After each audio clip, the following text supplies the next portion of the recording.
안녕하세요.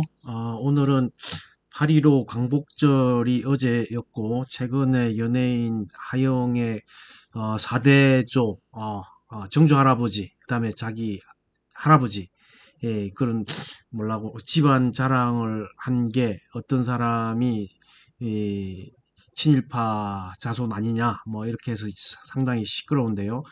더군다나 이제 어제가 광복절이었고 하기 때문에, 어, 얼마 전, 몇 개월 전인가요? 일단 뭐, 제가 어릴 때 자주 먹던 게맛살로 유명한 한성기업도 있었고, 우리가 흔히 어릴 때 쓰던 자주 모나미도 있었고, 그런 애국 기업이라고 해가지고 좀 올랐던 그런 기억도 있습니다만은, 8.15 광복절, 그리고 그 연예인에 관련해서 그 후속 기사가 계속 나오는 관계로, 오늘은 애국 기업 중에 독립운동을 한 유일한 박사가 창업한 유한양행에 대해서 좀 알아볼까 합니다. 일단 뉴스 기사들을 좀 보여드리고 있는데요.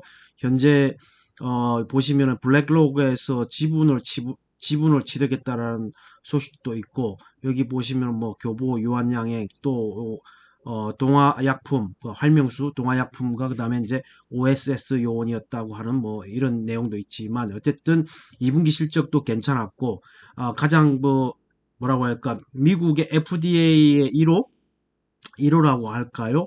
랭라자라는 게 있죠. 오스코텍의 자회사 제노스코에서 개발한 거를 기술 이전 받아서 다시 얀센에 다시 기술 수출을 해가지고 미국 FDA에 승인을 받은 렉나자라는 항암제가 있는데, 그거에 대한 기술료도 받았고, 아무튼 그게 이제 판매가 되면, 미국이나 유럽에 판매가 되면 판매 로열티도 받기 때문에 기대가 되는 측면도 있어서 오늘은 유한양행을 정해봤습니다.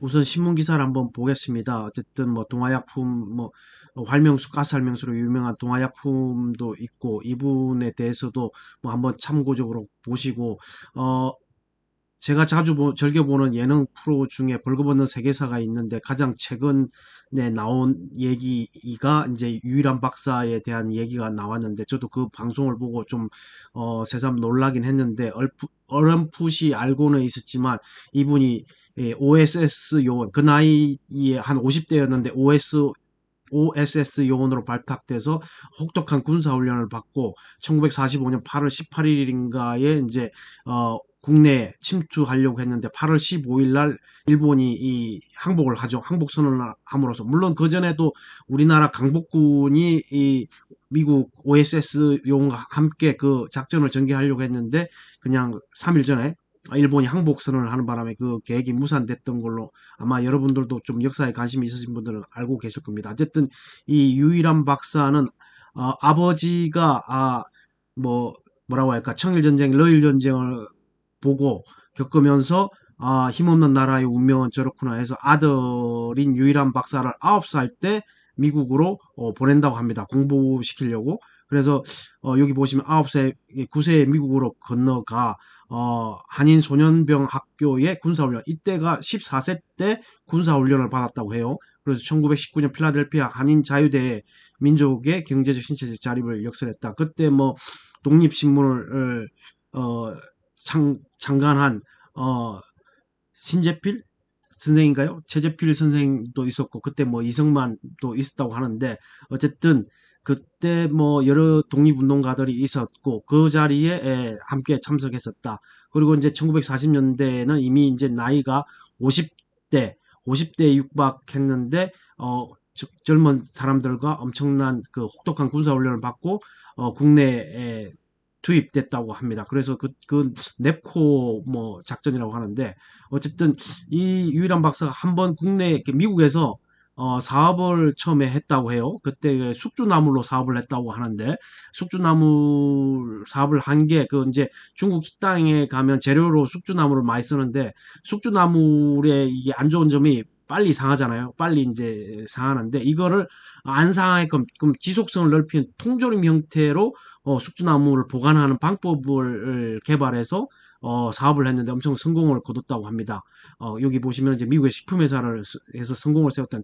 근데 이제 어느 날 이제 국내 1926년인가 예, 국내 26년인지 모르겠지만 어쨌든 26년 유한양에 섰는데 26년인가 25년인가 하여튼 국내에 들어와가지고 뭐라냐 결핵 그다음에 이제 간단한 병으로라도 죽는 조선인이 너무 많아가지고 그걸 보고 마음이 아파서 이 창업을 했다고 합니다. 그때 창업한 게 이제 유한양행인데 지금까지 이어지죠. 그러니까 얼마 전에 그러니까 이게 1920년이니까 올해 딱 100주년이죠. 예, 100년 됐다는 거죠. 올해가 2026년이니까 딱 100년 됐다는 게 있다가 IR 자료에도 나오긴 나오더라고요. 서재필 박사. 여기 나오네요. 어, 고국의 회사를 세우던 게일부터 독립운동가 서재필 박사가 이제 버드나무 목각 판화로 이제 해서 뭐 이렇게 이게 유한양행의 로고 일종의 상징이 되는 거죠. 유한양의 그 회사 로고 보시면 그리고 이제 이게 지금 이제 모멘텀이 되는 렉나자인데 이게 아까도 말씀드렸지만 오스코텍, 제노스코로부터 들어온 거. 제일 처음에는 안티프라민을 그 1호로 했다고 해요. 이 유한양이 그 뒤로 뭐 영양제 비콤씨도 있고. 그리고 이 회사의 가장 이제 큰 건 오픈 이노베이션 전략이죠. 아까도 오스코텍에서 이제 기술을 받아들인 것처럼 GI 이노베이션도 받아, 에임드 바이오도 있고, 하여튼 오픈 이노베이션으로 해서 기술을 받아서 이제 개발을 하는 그런 전략을 구사하고 있는 겁니다.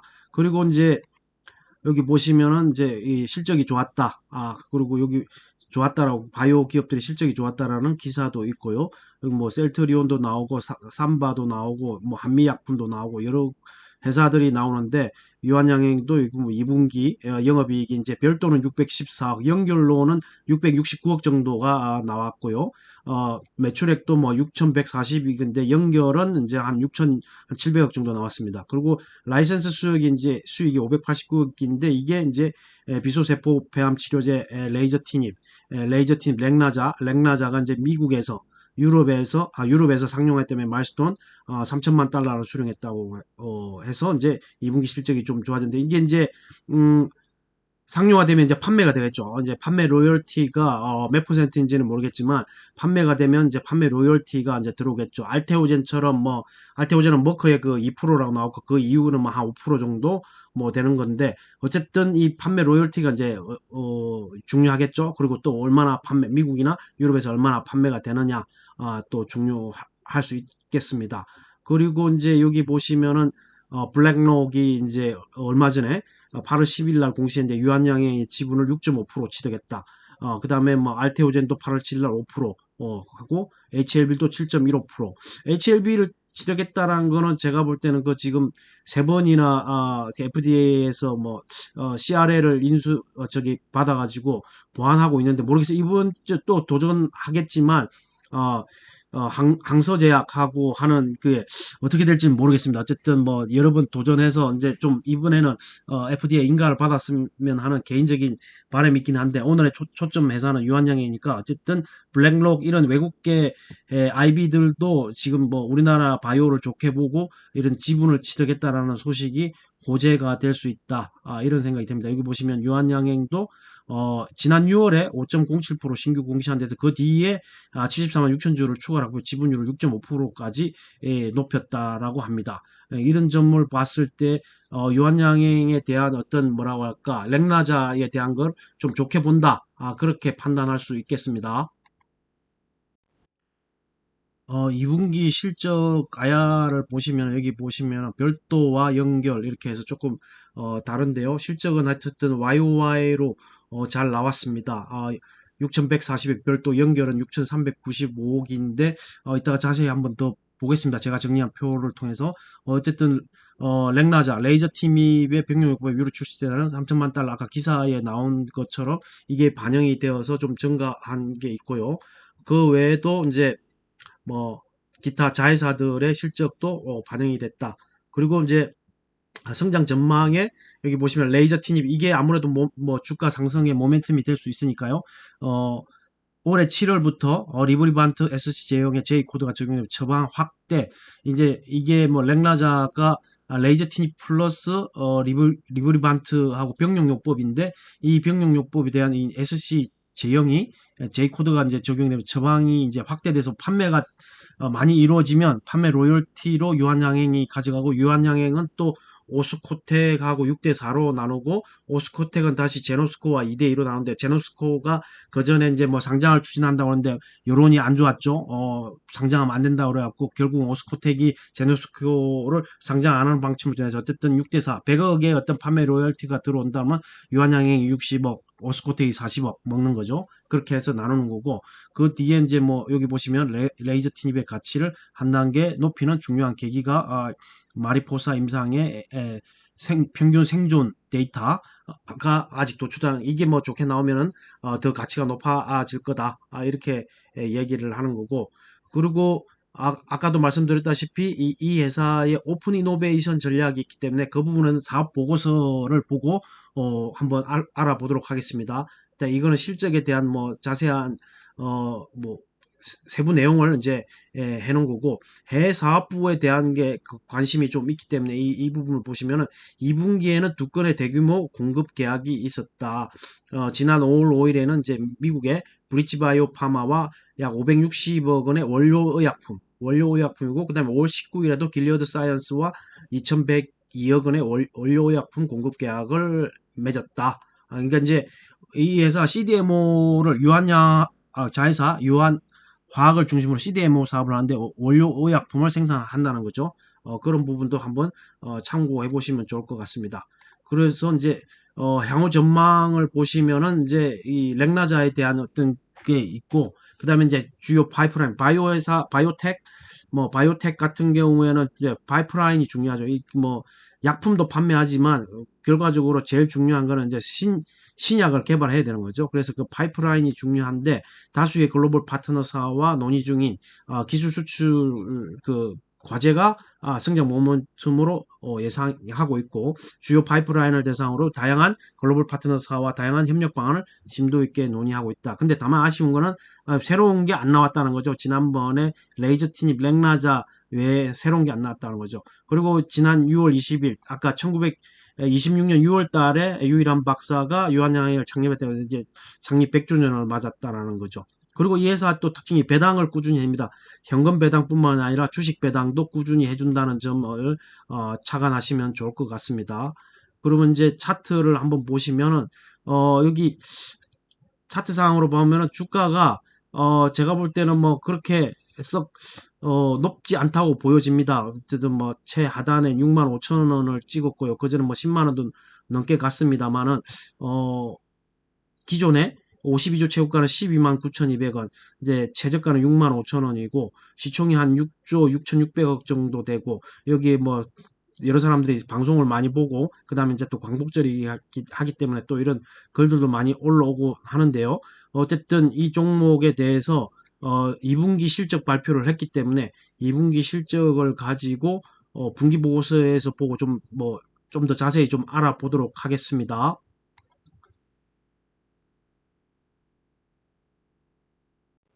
그리고 유한양이 주주가치 제고 차원에서 지난번에 이 발행 주식의 한 10%가 약간 안 되는 한 8% 정도 되나요?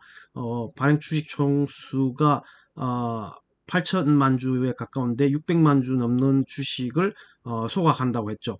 그래서 이 가치로 따지면 4,253억입니다. 4,253억 3,760만 원 정도에 해당되는 주식을 소각하겠다. 주주가치 제고하기 위해서. 이런 것도 어떻게 보면은 투자자에게 호재가 되는 거고, 주주를 한다는 거죠. 이 회사가. 이런 점도 좀 참고를 하시고, 어쨌든 실적보다는 이 회사가 지금 어떤 걸 하고 있는지, 이 파이프라인이 중요하기 때문에 라이센스 아웃 계약은 사실 좀 아쉽긴 하지만, 아까도 말씀드렸지만 2020년 이후에 추가된 게 없다라는 게 좀 아쉽습니다. 어쨌든 이 회사가 렉나자를 얀센 바이오테크에 의해서 이게 지금 뭐라고 할까, 기술료를 아까 3천만 불 수령했다고 했죠. 유럽에 허가를 받음으로써. 그리고 이제 이게 이제 판매에 대한 로열티가 이제 얼마나 되느냐를 한번 좀 지켜봐야 될 것 같고요.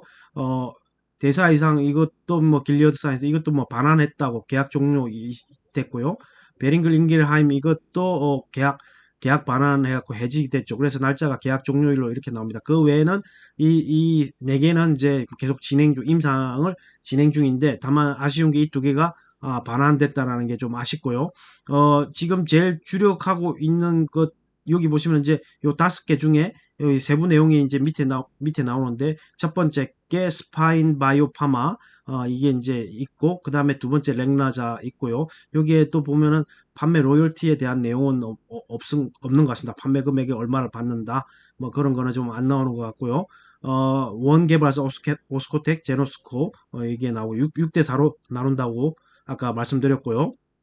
이게 이제 뭐 메시라고 대사이상 관련 지방 간염 치료제 이게 이제 좀 반환이 됐습니다. 계약 체결했는데 반환이 됐고요. 여기 보시면은 어 여기 나오네요. 2024년 10월 10일 길리어드 사이언스 계약 해지 및 권리 반환을 통보받았다.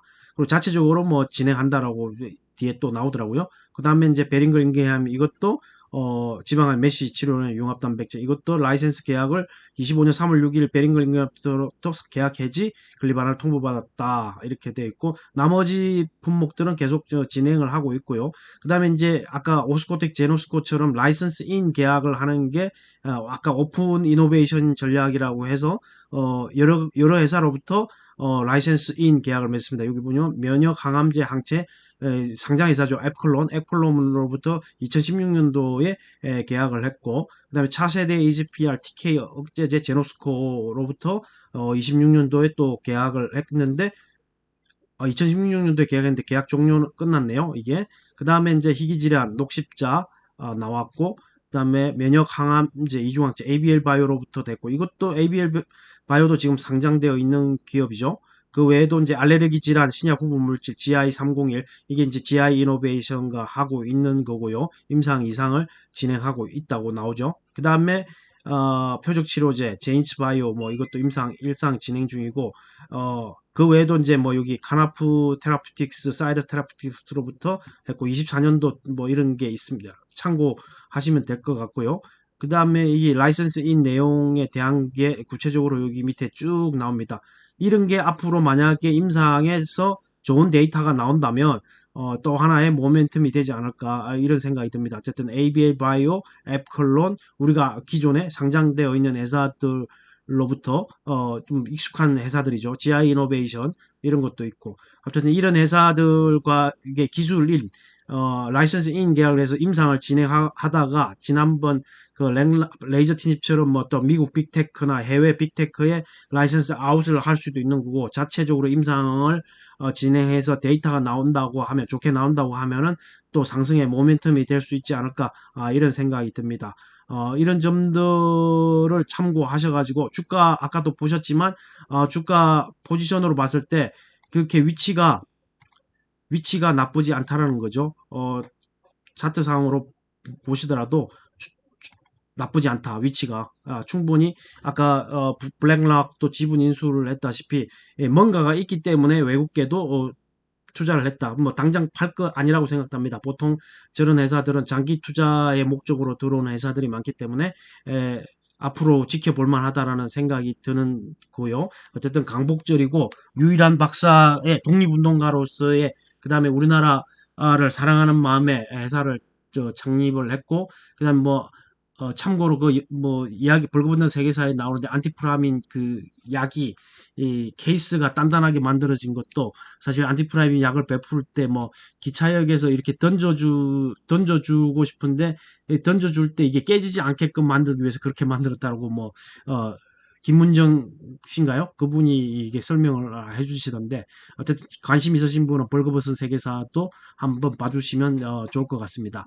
오늘은 광복절 맞이해서 그 독립운동가로서 활동하셨고 유한양행을 창업한 유일한 박사에 대해서 이야기하면서 유한양행에 대해서 알아봤습니다. 들어주셔서 감사합니다.